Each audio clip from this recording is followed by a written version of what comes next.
I grew up in Laie. That's my stomping grounds. North Shore, I'm a North Shore boy all the way.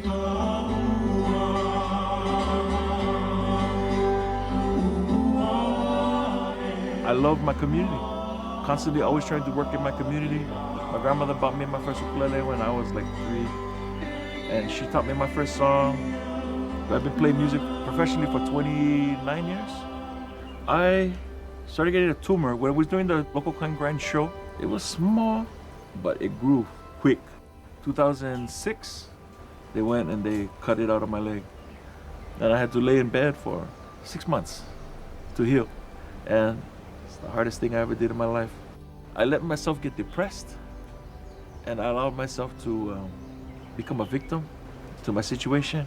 And I started to lose focus about how powerful I am, and I let it get to me. I was like 250 back then, and I've been over 760 easily. My main problem is that I got to the point where I don't want to get up and go do stuff anymore. I was just tired. I just want to lay in bed and just give up.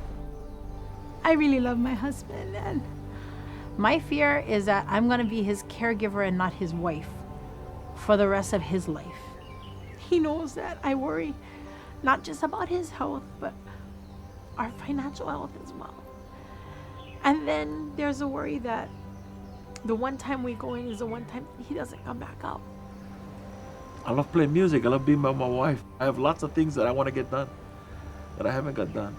I've been going to see Dr. Tambora. We tried a lot of different styles, a lot of different things.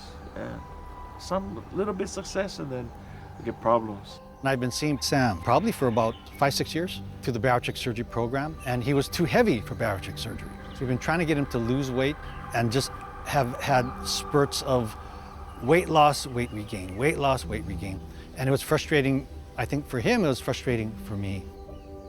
So much of what determines health is here. It's where you live, it's what you eat, it's how you practice your culture. That's why when I start thinking about who is the actual primary caregiver, it isn't in the medical office that we get most of our care. It's with our families and the people who we spend our lives with. So I'm partnered with Malia, who is bringing hope back to the community. She's trying to teach people how to fulfill that hole, that sadness, that loss with something that's really good and nutritious, and it's what we need. My people are suffering. They're sick. And my mission is to heal them, even if it's one at a time. If I can just help one person who then helps another person, that's what community is all about. That's who we are as people.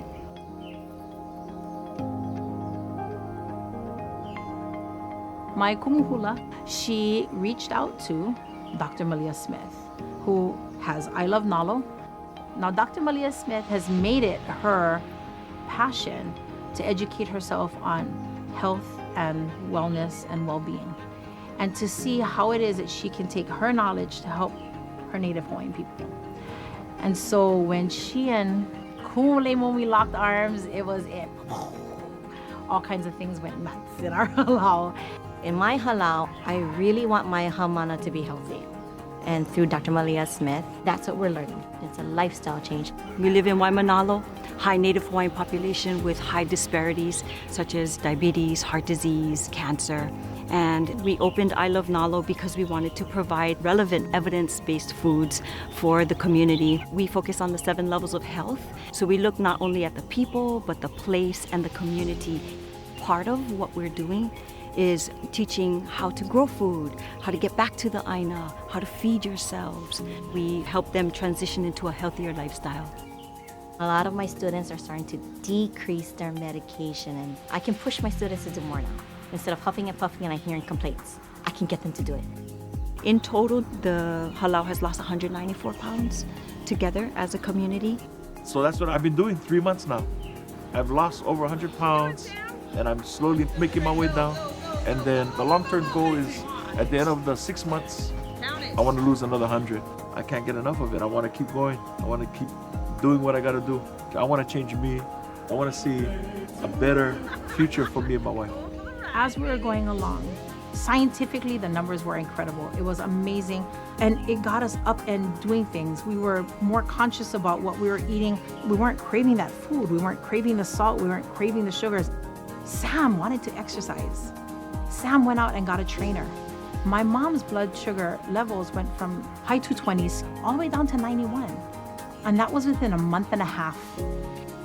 In this particular program with Ha'ihuola, we have been able to maintain this lifestyle.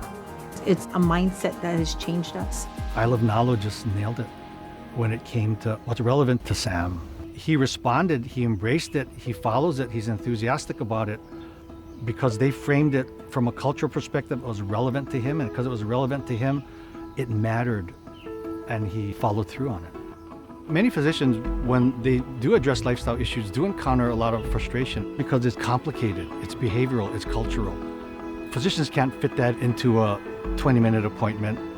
They can point patients in a direction, but to actually execute on that behavioral change is outside of traditional physician roles. That's where educators and behavioral therapists and what we call lifestyle coaches come in. Malia is helping the community carry out what the doctors are saying and recommending people do. The role of the healthcare system isn't necessarily to solve the problem, but to be a partner in that quest to improve health. When we build this sense of community, the outcomes are incredible. We're laying the foundation, the values and the principles based upon who we are as people, as a culture. And that's where the healing begins, by bringing the community closer to health so that they become the motivation, the inspiration for the next person and the next person. We heal each other one at a time. What would I say to somebody like that? Thank you.